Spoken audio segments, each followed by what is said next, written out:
Hello दोस्तों, Excel की इस वीडियो में आज हम एक्सेल में इंसर्ट ऑप्शन और डिलीट ऑप्शन का वन बाय वन यूज करना सीखेंगे। तो इसके लिए इस वीडियो को आप एंड तक जरूर देखें। दोस्तों, आप देखोगे मैंने यहाँ पर एक डेटा लिया हुआ है। अब मैं इस डेटा में इन ऑप्शंस की हेल्प से कैसे हम रो इंसर्ट करते हैं, कैसे कॉलम इंसर्ट करते हैं और कैसे सेल्स इंसर्ट करते हैं और साथ साथ में यहाँ पर कैसे हम सेल्स, रो और कॉलम को डिलीट करते हैं। तो मैं आज ये सब इस वीडियो में बताऊंगा। तो इसके लिए मैं सबसे पहले मैं इस टेबल में एक सेल इंसर्ट करना चाहता हूं, तो मैं अपना कर्सर ध्रुव पर रख लिया। उसके बाद मैं यहाँ पर इंसर्ट में जाऊंगा और इंसर्ट सेल्स को ओपन कर लूंगा। उसके बाद अब हमारे सामने एक डायलॉग बॉक्स ओपन हो जाएगा जिसमें यहाँ पर शिफ्ट सेल्स राइट और शिफ्ट सेल डाउन लिखा हुआ है और साथ साथ एंटायर रो और एंटायर कॉलम। अब मुझे यहाँ पर एक सेल इंसर्ट करना है और मैं चाहता हूँ कि जब भी मैं सेल इंसर्ट करूँ तो हमारे जो हुई है बाकी का डेटा है वो राइट साइड की तरफ आए। तो इसके लिए मैं क्या करूंगा, शिफ्ट सेल राइट पे क्लिक कर दूंगा और यहाँ पर ओके कर दूंगा। तो आप देखेंगे यहाँ पर हमारा एक सेल इंसर्ट हो गया है, लेकिन साथ साथ जो हमारा जो डेटा है वो राइट की तरफ मूव हो गया है। तो इस तरह से हम सेल इंसर्ट करके अपने डेटा को राइट की तरफ मूव कर सकते हैं। उसके बाद नेक्स्ट मैं वापस इंसर्ट सेल में जाता हूं और यहाँ पर second option shift cell down. अब मैं यहाँ पर जब भी कोई भी सेल इंसर्ट करूं तो हमारा जो डेटा है वो नीचे की तरफ शिफ्ट हो जाए। तो इसके लिए मैं शिफ्ट सेल डाउन पे क्लिक करूंगा और ओके कर दूंगा। तो आप देखेंगे यहाँ पर जो हमारा डेटा था सेल इंसर्ट होने के बाद वो नीचे की तरफ डाउन हो गया है, यानी शिफ्ट हो गया है। तो इस तरह से हम सेल इंसर्ट करने के बाद में अपने डेटा को राइट की तरफ और डाउन की तरफ शिफ्ट कर सकते हैं। उसके बाद में नेक्स्ट वापस हम इंसर्ट सेल्स में जाते हैं और यहाँ पर आता है एंटायर रो। अगर आप इस डेटा में एंटायर रो यानी एक रो इंसर्ट करना चाहते हैं तो एंटायर रो पे क्लिक करेंगे और यहाँ पर ओके कर देंगे। तो आप देखेंगे यहाँ पर अब जो हमारे डेटा था उसमें एक एंटायर रो यानी एक रो इंसर्ट हो जाएगी।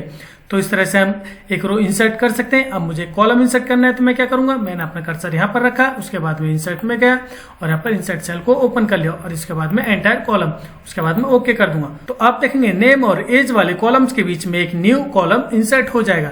तो इस तरह से हम एक नया कॉलम इंसर्ट कर सकते हैं। उसके बाद अब मैं इसमें कंट्रोल जेड कर देता हूं जिससे हमारा सारा डेटा वापस उसी फॉर्मेट में आ जाए। उसके बाद वापस हम चलते हैं इंसर्ट में। अब मैं यहाँ पर एक इंसर्ट सीट रोज करना चाहता हूँ, यानी मैं चाहता हूँ कि डायरेक्टली मुझे एक सीट रो इंसर्ट करनी है। तो इसके लिए मैं क्या करूंगा, अपना कर्सर रखूंगा, उसके बाद में इंसर्ट सीट रोज पे क्लिक कर दूंगा। तो आप देखेंगे हमारे इन दोनों डेटा के बीच में यानी जो अमित कुमार और ध्रुव है उसके बीच में एक न्यू रो इंसर्ट हो जाएगी। तो इस तरह से हम एक न्यू रो इंसर्ट कर सकते हैं। अब मुझे कॉलम इंसर्ट करना है तो मैं यहाँ पर अपना कर्सर रखता हूँ, उसके बाद में इंसर्ट में जाता हूँ और इंसर्ट सीट कॉलम पे क्लिक कर देता हूँ। अब यहाँ पर नेम और एज के बीच में एक न्यू कॉलम इंसर्ट हो जाएगा। तो इस तरह से हम एक न्यू कॉलम में इंसर्ट कर सकते हैं। उसके बाद में नेक्स्ट इंसर्ट में वापस जाते हैं। अब मैं चाहता हूँ कि इसमें मुझे एक सीट इंसर्ट करनी है, यानी कि इस वर्कबुक में टोटल एक ही सीट है। अब मैं एक न्यू सीट इंसर्ट करना चाहता हूं तो इसके लिए मैं इंसर्ट सीट पे क्लिक करूंगा। तो आप देखेंगे यहाँ पर सीट 2 इंसर्ट हो जाएगी। तो इस तरह से हम एक न्यू सीट भी इंसर्ट कर सकते हैं।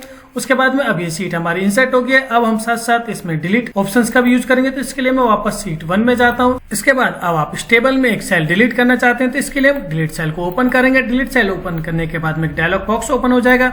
उसके बाद में नेक्स्ट सेम जैसा हमारे इंसर्ट में डायलॉग बॉक्स आया था बिल्कुल सेम डिलीट में भी आ जाएगा।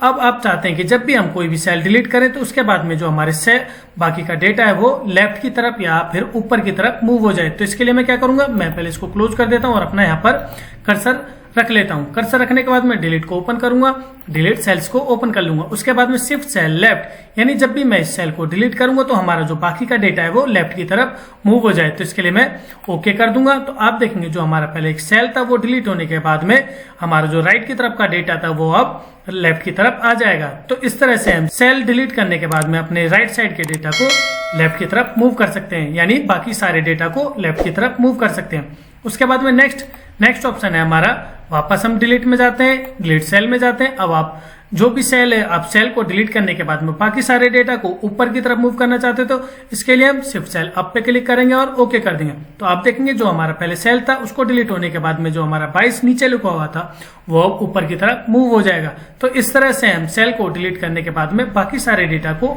अप यानी ऊपर की तरफ मूव कर सकते हैं। उसके बाद नेक्स्ट हम वापस डिलीट में जाते हैं, डिलीट सेल में जाएंगे और यहाँ पर एंटायर रो। अगर आप पूरी रो को डिलीट करना चाहते हैं तो इसके लिए एंटायर रो पे क्लिक करेंगे और ओके कर देंगे। तो आप देखेंगे जो भी यहाँ पर पहले एक हमारी रो इंसर्ट हुई पड़ी थी वो अब डिलीट हो जाएगी। तो इस तरह से हम एंटायर रो को भी डिलीट कर सकते हैं। अब आप एक कॉलम को डिलीट करना चाहते हैं तो इसके लिए हम वापस डिलीट में जाएंगे। डिलीट सेल्स को ओपन करने के बाद में एंटायर कॉलम को क्लिक करेंगे, देन ओके कर देंगे। तो आप देखेंगे जो हमारे नेम और एज के बीच में एक एक्स्ट्रा कॉलम था वो डिलीट हो जाएगा। तो इस तरह से हम एंटायर कॉलम को भी डिलीट कर सकते हैं। उसके बाद में नेक्स्ट वापस हम डिलीट में जाते हैं। सेम जैसे हमने वहां पर एंटायर रो किया था और एंटायर कॉलम किया तो ऐसे ही हम यहाँ से भी रो को डिलीट कर सकते हैं। तो इसके लिए मैं क्या करूंगा, डिलीट सीट रोज पे क्लिक करूंगा तो आप देखेंगे जो हमारा ध्रुव वाला डेटा था वो अब यहाँ पर डिलीट हो जाएगा। यानी जो हमारा जिस रो में हमारा ध्रुव का डेटा था वो रो हमारी डिलीट हो जाएगी।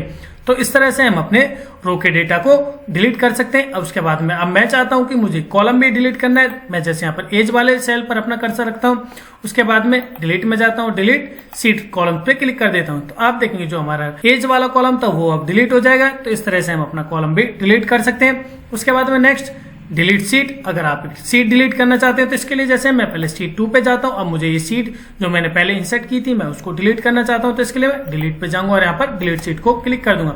तो आप देखेंगे जो यहाँ पर सीट 2 हमारी पहले हमारी इंसर्ट थी वो अब यहाँ पर डिलीट हो जाएगी।